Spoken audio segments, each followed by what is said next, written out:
The David Pakman Show at davidpakman.com.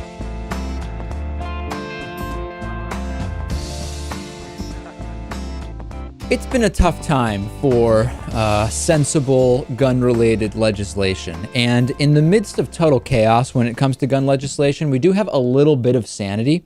And this comes from the Supreme Court, who decided that the 9 justices of the Supreme Court decided that the federal gun law, which bans people convicted of domestic violence from possessing firearms, should be strengthened, not taken down. This is just a little bit of sanity and reason in a world that has been overrun with stuff like Georgia's guns everywhere law, which says, you know what?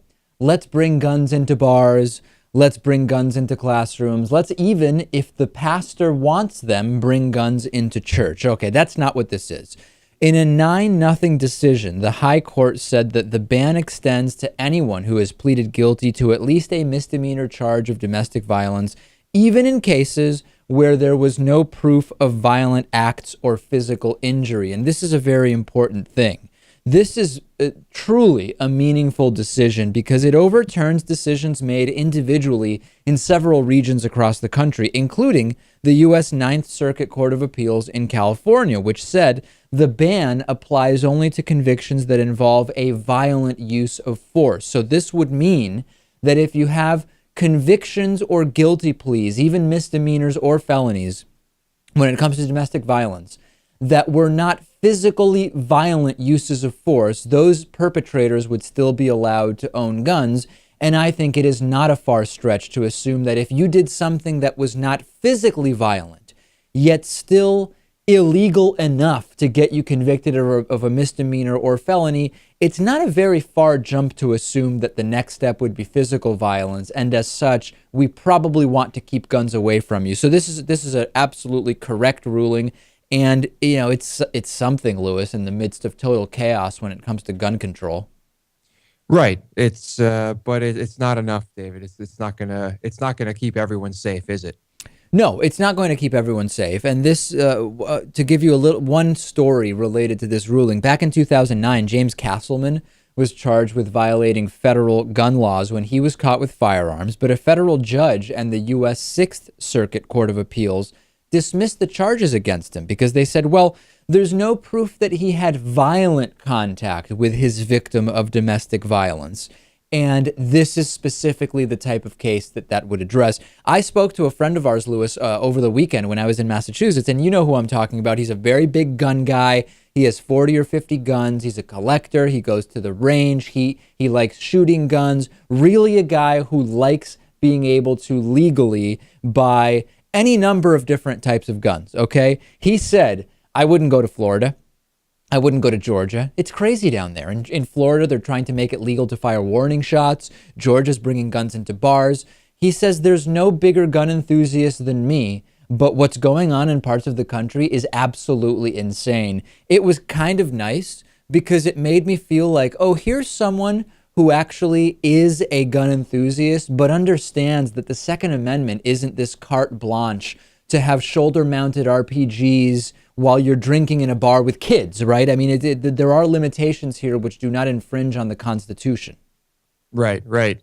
But as long as the fear-mongers and gun peddlers keep doing such an incredible job, yeah, nothing is going to change. And you know what? It's not just fear of people taking your guns away.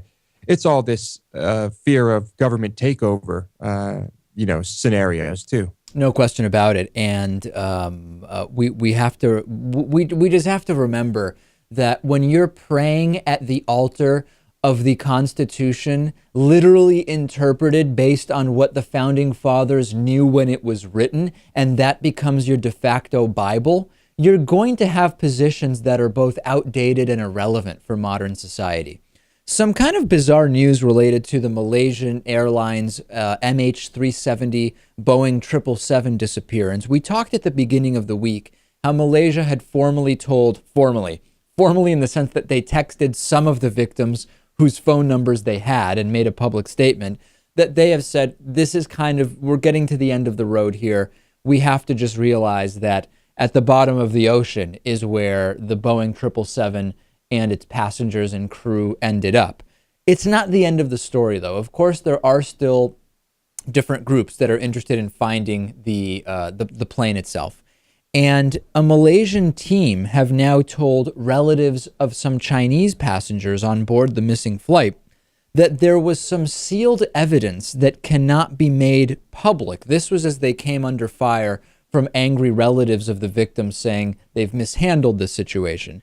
The sealed evidence allegedly includes air traffic control radio transcripts, radar data, and airport security recordings as well.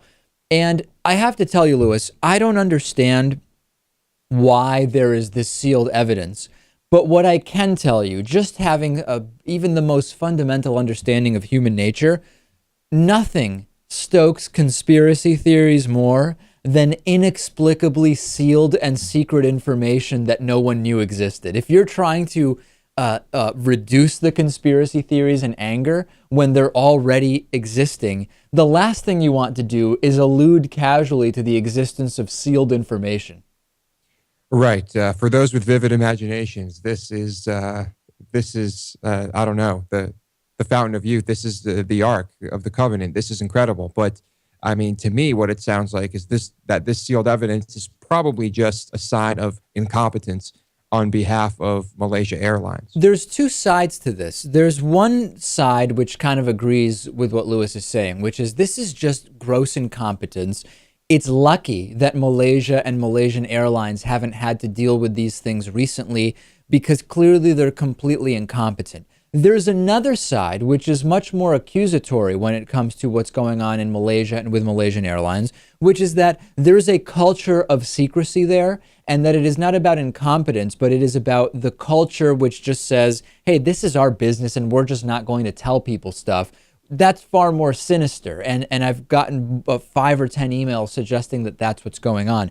I don't know. I don't know if we're dealing with an innocently mishandled investigation from lack of competence or a deliberately mishandled investigation. In either case, I can assure you that the conspiracy theories are only going to increase, not decrease, at the mention of sealed documents related to the crash or the supposed crash. And we'll see what results from that. We talked yesterday about the absurd cost, millions of dollars, of these countless investigations and congressional hearings and reports and more hearings and more investigations requested by Republicans related to the September 11th attacks in Benghazi. Okay. And Republican Congressman Darrell Issa, I don't know how he's pronouncing his name these days. He's been one of the leaders of the Benghazi was Obama's specific fault and he and Hillary and everybody else is guilty of who knows what movement. He's been really spearheading that. He went on Fox News, and it seems now that we're not getting very far, proving that there was some kind of crazy evil conspiracy related to Benghazi. Darrell Issa is moving on to the IRS so-called scandal. This is yet another one where Republicans are insisting that President Obama was specifically involved in directing the IRS to place extra and disproportionate scrutiny on the nonprofit status of conservative groups specifically. It runs counter to reality. It runs counter to fact. It runs counter to evidence. But this doesn't really stop people like Darrell Issa from continuing their investigation. And I even use that term a little bit loosely. So Darrell Issa goes on Fox News and he says, well, the biggest tool we have in this investigation into the IRS, quote, scandal, is to shame the administration, essentially to shame President Obama. Here he is talking to Brian Kilmeade on Fox News. Check it out. Chairman, what you need is you need some type of threat of retribution. But it doesn't seem as though you have it. Your committee has it. What could you do if they continue to stonewall you? Well, our tools in Congress are limited. Sometimes the biggest tool we have is to shame the administration. That's not our goal. Our goal with Lois Lerner was to get her to tell. We still are hoping to get her to proffer through her attorney something that would be useful since she has waived her Fifth Amendment. She clearly testified, then took the Fifth, then testified some more. They actually have many tools. They have way more tools than just shaming President Obama. They have Fox News, for example, which has been the mouthpiece of all of these faux scandals. Benghazi, IRS. Fox News is a great tool that Republicans have. They have churches, right? As we know, the Republican Party has relied on the tool of churches for years and years to push their agendas, even related to things that have no connection to actual church teachings. Like, for example, Benghazi. That's a really good example. Or the IRS. I think that Darrell Issa is wrong. There are many tools that Darrell Issa has access to. And isn't it the height of irony that Darrell Issa, who has no shame, remember the allegations of arson and insurance fraud that he was involved in years ago? He has absolutely no shame, saying our best tool, Lewis, is to shame President Obama into doing what? I don't know. Yeah, I think he's going to lose people here too, because this whole thing with the IRS is a bit nuanced, whereas Benghazi was kind of like, okay, attack in Benghazi, someone died, president bad. That resonated with people. I don't think this is going to. No, and the reality is that, well, let me take a step back. I hope the reality is that we've gotten past most people who even care about the so-called IRS scandal, realizing that there is no scandal here, that it actually turns out that both liberal-leaning and right-wing-leaning and non-political, all sorts of different nonprofit organizations had their status examined, and that I believe one or two organizations actually lost that status, and they were liberal-leaning, not conservative-leaning. Hopefully people are somewhat connected to reality on that. Opponents of medical marijuana, marijuana decriminalization, marijuana legalization, they come up with all sorts of insidious ways to suggest that legalizing marijuana would be really, really bad. They say, well, if you make marijuana more accessible, people are going to overdose, right? Which, of course, we've reported extensively that there is no recorded evidence of any kind of marijuana overdose. If more people use it, there will be more people moving on as a gateway drug to cocaine or heroin, for example. We've heard that.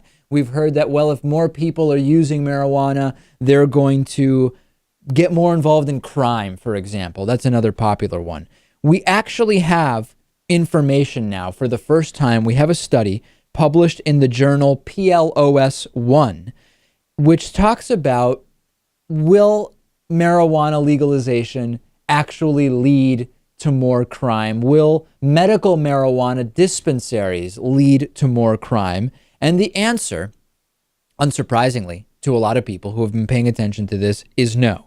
The findings looked at the FBI's Uniform Crime Report data across the country between 1990 and 2006. That's a span during which 11 different states legalized medical marijuana. Now, during that time period, crime was, broadly speaking, falling in the United States. If you look more closely, if we say, okay, crime was falling overall in the country, but what if we look more closely and compare states that had medical marijuana and states that did not have medical marijuana, and look at the differences when it comes to homicide, rape, robbery, assault, burglary, larceny, auto theft, and there was no increase or no reduced decrease, as the case may be, in the states that had legalized medical marijuana. The robbery and burglary findings are particularly interesting because those are crimes we'd most likely expect to see right outside the medical marijuana dispensaries. The argument, Lewis, from the right is, okay, here's what's going to happen. You have these legal medical marijuana dispensaries. People know, criminals know that people going in are going to have money with them to buy the medical marijuana, and people coming out are going to have marijuana. So it would be the perfect place to set up shop and start stealing either the cash or the drugs. Doesn't seem that it's happening. And yet another one of these arguments, these very forced arguments against medical marijuana legalization, decriminalization, seems to have been shot down by just the most basic analysis of crime data. Yeah, which is good. It's good that we have those numbers. But if you just think about, personal anecdotal evidence of the effect of marijuana, I think overall crime would certainly go down if this were legal, even for recreational use nationwide, but except for maybe driving under the influence. Right. No, there's no question at all that driving under the influence would need to be addressed the way it's addressed now with alcohol. We have a system of laws that surrounds that. But you're completely right, Lewis. If you legalize marijuana, You eliminate the entire criminal element of trafficking marijuana. You eliminate the criminal element of the back alley deals and people carrying guns for protection and all of this underworld type thing surrounding marijuana. You eliminate it. Of course, the same way you have with cigarettes and people trying to circumvent state taxes by trafficking cigarettes, you could still have that with marijuana. But again, that would be no different than what you have with cigarettes. It would eliminate the entire criminal element. Let's take a break. I have so much to talk to you about today. I'm glad you're with us. It is Thursday. DavidPakman.com/membership is how you get access to our bonus show. And we will be back right after this. The David Pakman Show at DavidPakman.com.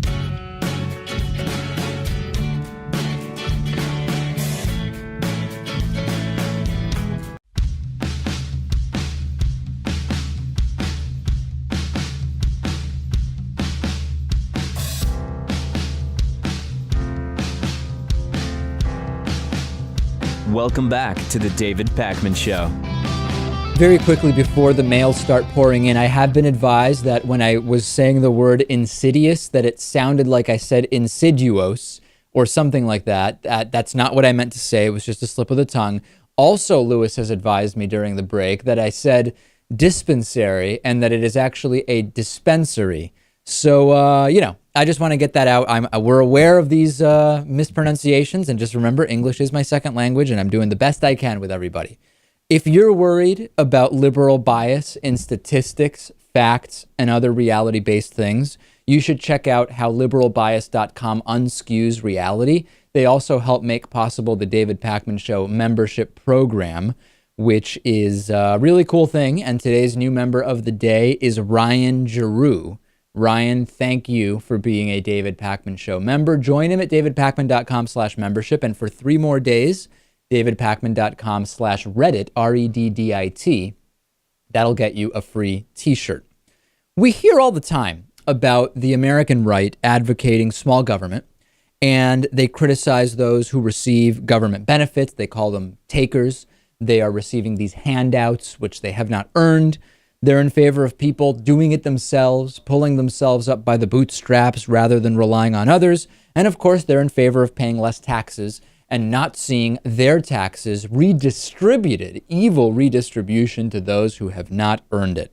In fact, this was a big theme of the 2012 presidential campaign. Remember Mitt Romney talking about makers and takers and saying about 47% of the country are takers or makers, or I don't remember what it was, but not to be completely clear, about half the country he thought were pathetic lowlives who just received stuff from the government and that was it, and there was no way to fix them. So this was interesting because we now have data, which we've long suspected and kind of long known about, that shows that the states with elected officials most likely to espouse this anti-taker sentiment, in other words, Republican states, red states, are the most dependent on federal spending. And at the same time, they pay in the least to Washington in the way of tax dollars. This is according to consumer finance site Wallet Hub. They crunch the federal tax and spending data, and then they rank states. What states are most dependent on Uncle Sam and which states are least dependent on Uncle Sam. And as you can see in this map that's over my shoulder, if you're watching today, green states are the least dependent. In other words, they pay in way more to the government than they get back. They are, in other words, subsidizing other states. At the same time, the red states on the map, which happen to also be red states politically when it comes to voting for Republicans, are the most dependent. So the most independent state is Delaware. Delaware pays $1 in taxes to the federal government for every 50 cents they get back. They also have the lowest rate of federal contracts received, and this as a proportion of taxes paid. And they have the highest gross domestic product per capita at close to $73,000. Delaware is subsidizing red states, getting the fewest government contracts, and still producing the highest GDP. The states that are taking the most from the federal government and really from the blue states are Mississippi and New Mexico. Both states take in about $3 in federal spending for every dollar they contribute. And the state with the lowest return on taxpayer investment is South Carolina.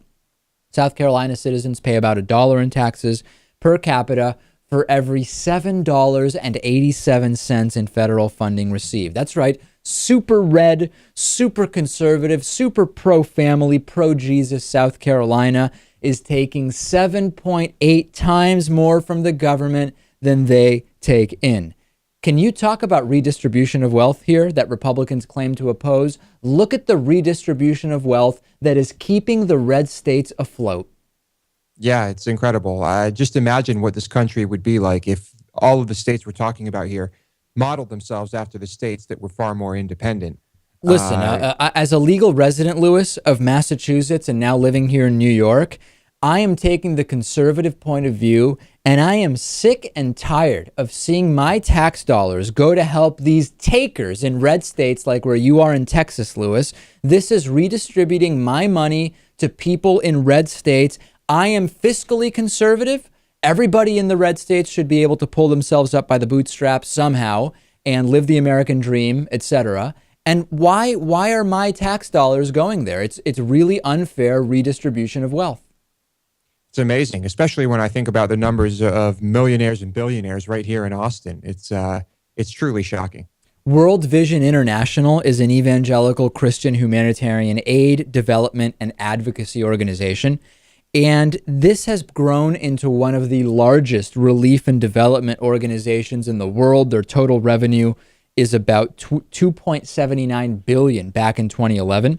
So they recently announced that they were going to start hiring Christians in same-sex marriages. Kind of a big deal because it is a Christian institution. And they immediately received a barrage of criticism from evangelical leaders. A bunch of different sponsoring organizations pulled their funding, essentially saying, if you hire gay people, then we are going to pull our funding, which will make children around the world starve. So against hiring individuals who are in same-sex relationships, where some of these sponsoring organizations, that they would rather see children starve as a result of them pulling their funding than see any gay people be hired. And this actually had an effect immediately. Within like 2 days or so, World Vision decided to reverse their decision. They said, oh, we're actually not going to be doing that. There was a big hubbub and people didn't like it. And this is just incredible. I mean, the estimates are that of the 1.2 million children sponsored by World Vision US specifically, 2,000 of those children would have lost sponsorship funding altogether because of the anti-gay backlash to this decision. What's Christian about pulling funding so that kids no longer have money for food over gay marriage? It just doesn't sound like what Jesus would have wanted. I guess if you ask these people, they'll tell you that there's no way Jesus would allow for, I don't know, same-sex Christians to be involved in anything happening here. But it just shows where their priorities are. It's very clear where the priorities are. And Andrew wrote to me and he said, I've seen people advocate two different responses here. And I want to hear from you, David, about which you think is more appropriate. One is, well, everybody should boycott World Vision and move donations to a charity that doesn't discriminate. Number two is, actually, we should start donating to World Vision to balance out the losses from those anti-gay evangelicals who have pulled their funding. Well, it's kind of moot now because World Vision has gone back on their decision. Had they not, I would say that if they were taking the point of view of equality, then absolutely they should be funded. Christian organizations that are making sense here, they're saying, wait a second. We're Christians. We don't care about gay marriage. We care about feeding the poor and feeding kids, and that's what we're going to do. That should be applauded. However, since they've gone back on their decision, I say absolutely fund other organizations that are doing similar work. There's no reason at all, if you're trying to help feed children around the world, the last thing you need to be doing is funneling the money through an organization that's anti-gay. You just don't need to do it. Right. The whole thing is pretty unfortunate, but I imagine eventually this decision will come up again, and hopefully the right thing will happen. In the midst of the entire debate around the Hobby Lobby case, which relates to Obamacare providing no-cost contraception, birth control, to employees of companies, and whether or not you can have a religious exemption which prevents birth control from being in there. Congresswoman Michelle Bachmann, a Republican from Minnesota, of course, is worried that this could lead, listen to this, to President Obama and Democrats withholding life-saving drugs and instead mandating the distribution of so-called killer drugs like birth control. I don't understand it either. Let's listen to the Congresswoman. If you looked at the Declaration of Independence and the Constitution, you knew with certainty when you woke up tomorrow morning that your religious liberties were intact. Now, apparently today, the gentleman was in the chamber and heard that according to at least one Supreme Court justice, in her opinion, they aren't so much certain anymore. It is at not only the election of the court, but at the election of the unnamed bureaucrat who decides today we'll have these killer drugs that we mandate. Tomorrow, what drugs will they take off the list? Will I not get life-saving drugs that I would need to get? Will I not get life-saving treatments that I thought I was going to get? Will the bureaucrats decide that only politically connected best friends of the administration get certain surgical procedures? Yeah, and then she also said that thing at the end about how you'll only get access to surgical procedures that will save your life if you're politically well connected. She has completely lost her mind at this point, and we can't really address what she's suggesting is, of course, at face value absurd. I mean, birth control, killer drugs, I don't know what on earth she's talking about. I wonder, however, since this is all based around Michelle Bachmann's so-called religious freedom and adherence to the Bible, her interpretation of the Bible, does Michelle Bachmann realize that her own religion in Corinthians 14:34 says as a woman, she's not even allowed to speak in church? Does she realize that her own religion in Timothy 2:12 says that women cannot teach men or assume any authority over men? Isn't she ostensibly educating all of the men in Congress with this speech about killer drugs? Lewis, why will she not follow her religion? That's a pretty good question.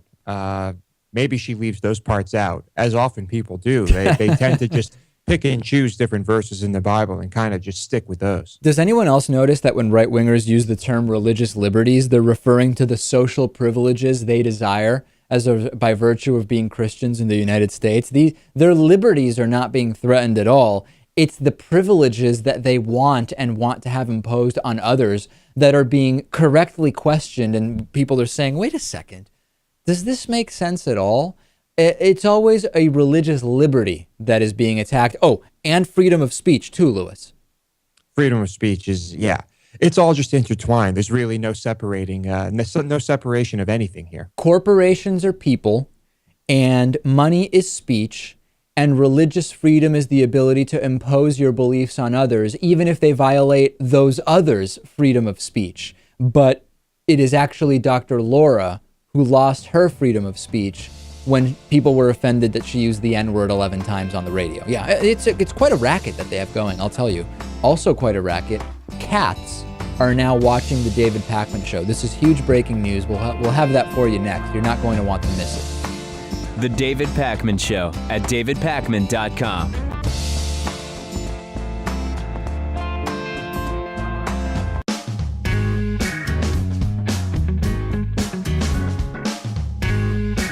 Welcome back to the David Pakman Show. We're down to the last 3 days in the David Pakman Show Reddit membership special. On Monday, we will be doing the big giveaway. So the way this works is Monday, every active David Pakman Show member as of Monday morning will be part of our giveaway. The giveaway involves about a dozen items. They include my microphone, Lewis's microphone. They include a 3-foot by 4-foot David Pakman Show vinyl banner that has traveled the country with us. They include a great 1970s edition of Thomas Paine's The Rights of Man, illustrated. It's a beautiful book, and a bunch of one-off custom t-shirts, including the original test t-shirts for the David Pakman Show, as well as, what else do we have? A one-off t-shirt from the David Pakman Show 5K team that we ran a couple of years ago. Just a lot of very cool stuff. Everybody who's a member on Monday morning, March 31st, will be in the giveaway. And if you want to sign up for membership, which is really the primary way our program is on the air, if you want to sign up between now and Sunday, you're able to get a free t-shirt with your membership. So you go to davidpakman.com/Reddit, that's REDDIT. You get all of the regular member benefits, the bonus show, the commercial-free podcast feed, the archive of programming that dates all the way back to August of 2005. We haven't talked about that archive for a while, Lewis.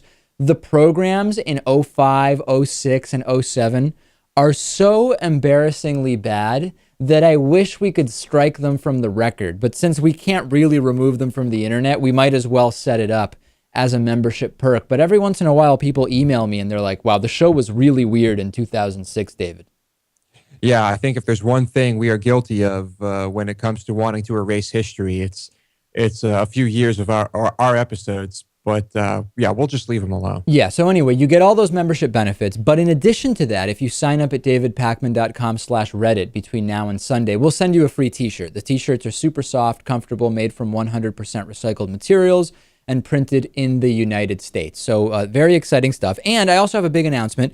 Joshua Lopez emailed me, and he said his cat loves watching the David Pakman Show. Here's a picture of his cat watching the David Pakman Show. This is the first, I think someone may have referenced that a dog gets agitated, possibly at my hair, when someone watches the show on their big screen. But this is the first time we actually have video evidence of an animal really engaging with the program, Lewis. It's incredible. I don't know what to say about it other than I guess we're just very accessible. Yeah, no, we try to speak in really clear terms. So it turns out that cats like us. It's crazy because cats, I'm not a big fan of cats, but don't cats really not like people in general? No, that's not true. A lot of cats don't like people, but a lot of cats really do. They don't care that much about people's desires. Could we say that? Oh, we can definitely say that, yes. All right, so there it is. Joshua Lopez's cat, newest big fan of the show, honorary member. Very, very exciting stuff. I want to review and recommend a movie to you. It is not a new movie. It is a documentary film from 2006. I just watched it a few days ago. It is called Jesus Camp. It streams on Netflix. It's a documentary about a Christian summer camp where children spend their summers learning about prophecy, and they bring in George W. Bush cardboard cutouts and they clap for them and all sorts of crazy stuff. Lewis, you've seen this movie. What was your reaction to it? My reaction was, and the camp has, because of the controversy caused by the movie, since been shut down, I found the content to be absolute lunacy. It shows how moldable children's minds are, where they're 8, 9 years old. They already have been completely brainwashed to believe crazy stuff. And it's really just sad. It's just a form of child abuse, it feels like. Yeah, I was expecting just your usual religious fanaticism. But then, about halfway through the film, it becomes very obvious that the biggest goal here is basically political brainwashing. And it's really kind of scary. I mean, who knows how many camps there are like this across the country, even across the world, where this is happening regularly. Right. There was the religious brainwashing, but you're right. We then heard about they bring in specialists who just do abortion-related brainwashing. They bring in the George W. Bush cardboard cutout, and they pray for George W. Bush and all this stuff. I mean, it's just unbelievable. And even though this camp was shut down, you're right, there are still many, many others. And the saddest part of it also was, not another sad part, it was all sad. The kids that they are brainwashing are really pretty smart kids. The film follows one child in particular named Levi, and he's clearly a really smart kid, very good orator, speaker for his age, able to assimilate concepts and ideas and talk about them extemporaneously at a very young age. These are kids who could be doing huge things, and instead they're stuck in this religious indoctrination camp. It's just incredibly sad. Yeah, it really is. But it is a very well done documentary. I highly recommend it as well. And it's on Netflix, so it's pretty easy to catch. It is Jesus Camp. It is streaming on Netflix. It's probably available other places as well. Check it out. Email me. A lot of people, when we posted to Facebook that we'd be reviewing it, a lot of people had already seen it, and they said they found it downright creepy. So that's my recommendation for today. Next, we will talk about solar power, and I have a very, very powerful letter from a viewer that I'm going to read for you. That's next. The David Pakman Show at davidpakman.com.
The David Pakman Show at davidpakman.com. Let's talk a little bit about solar power. Arizona-based First Solar started construction on the world's largest solar plant in Ordos, China. And upon completion in 2019, the solar farm is going to be a 2,000 megawatt facility producing clean energy for 3 million homes. This is the world's largest solar project to date. The plant's going to cover about 25 square miles. It'll incorporate some of the latest advances in solar technology. And this solar array is going to dwarf all others.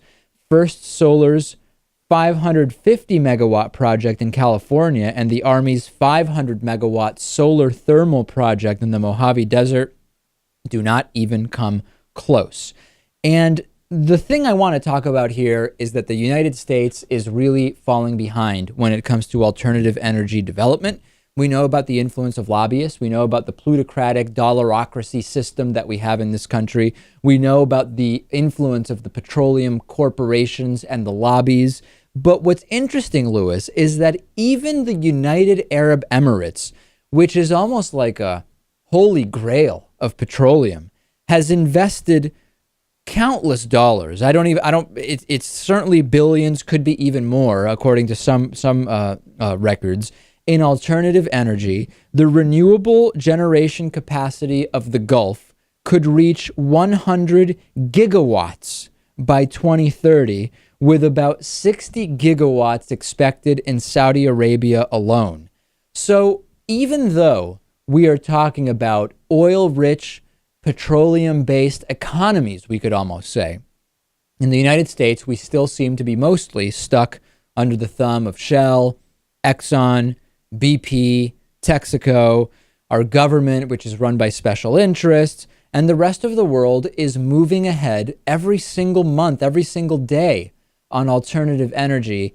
Not only is it sad from the point of view of what are we doing to the planet, but it's also sad because we have the capacity, we have the intelligence, and we have the resources to be the leaders in alternative energy in this country. There's no practical reason, right, why the United States could not be the leader in alternative energy. There are political and corruption reasons why we are not going to be it, by all indications.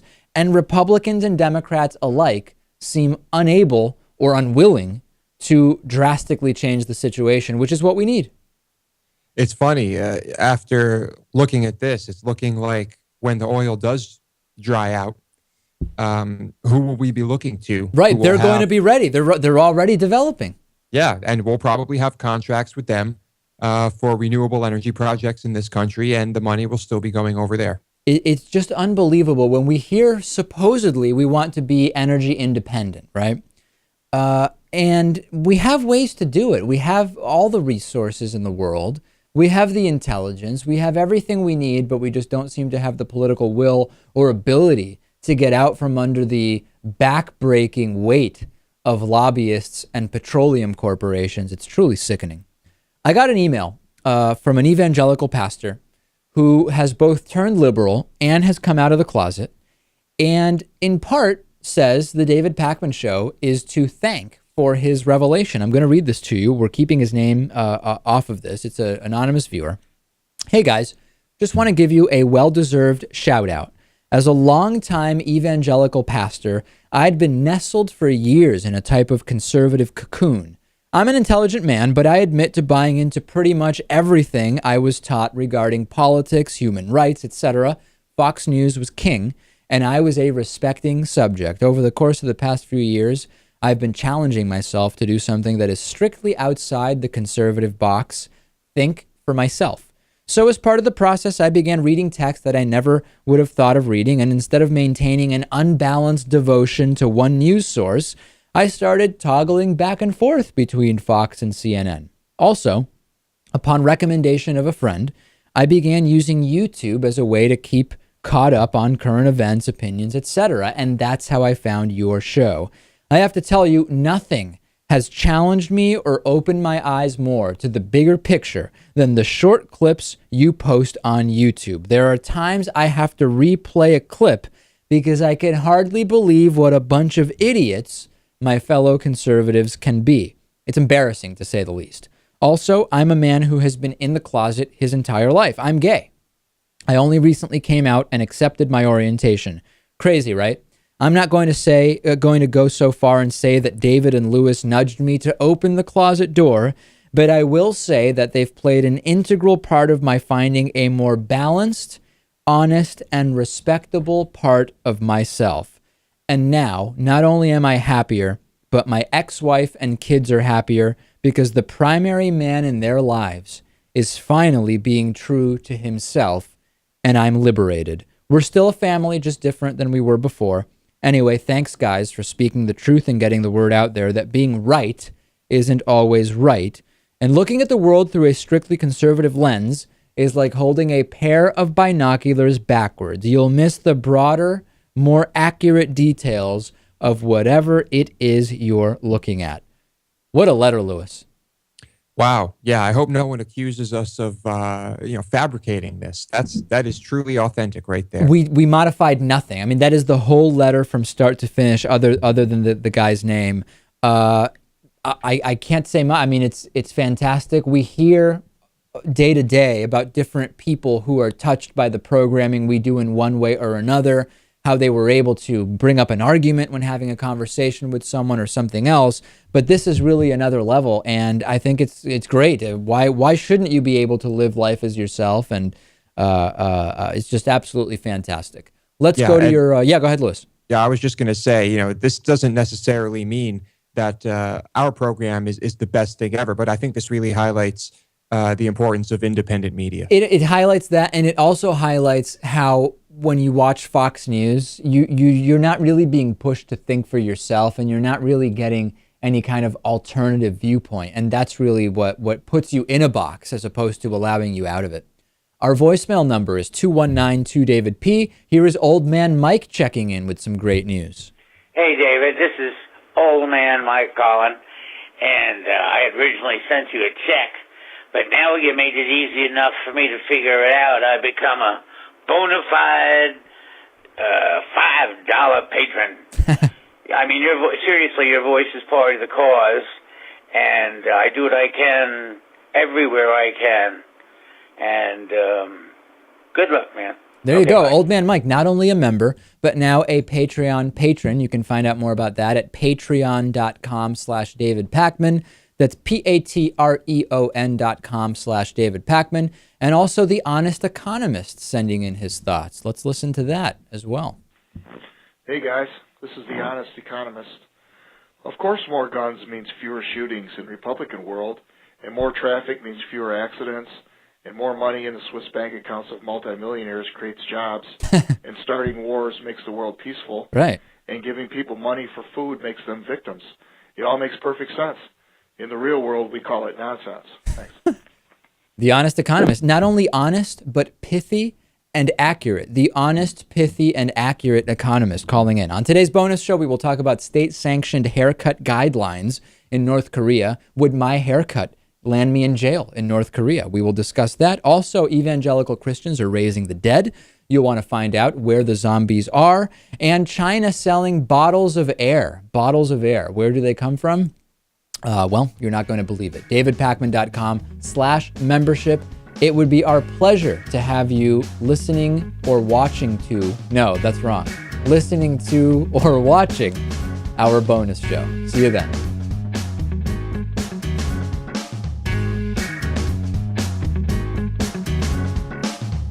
The David Pakman Show at DavidPakman.com.